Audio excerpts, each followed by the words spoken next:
So that's one of the questions I like to ask.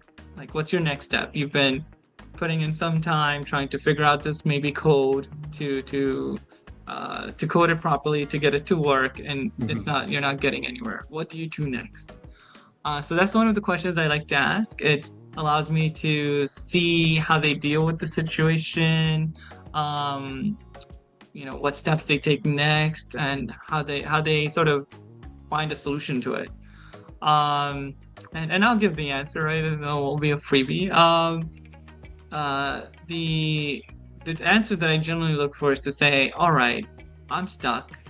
Obviously, I would expect as a program or analytics person or data science person, etc., you looked it up on Google. You tried to look up, Right.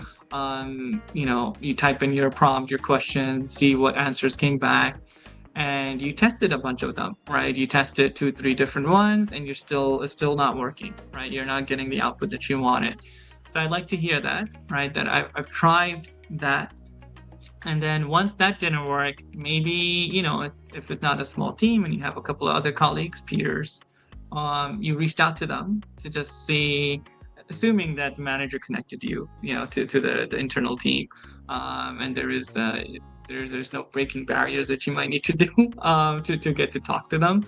So ask them for their advice, especially if they've been with the firm for some time, and see what their input might be, and maybe that closes that answers your problem,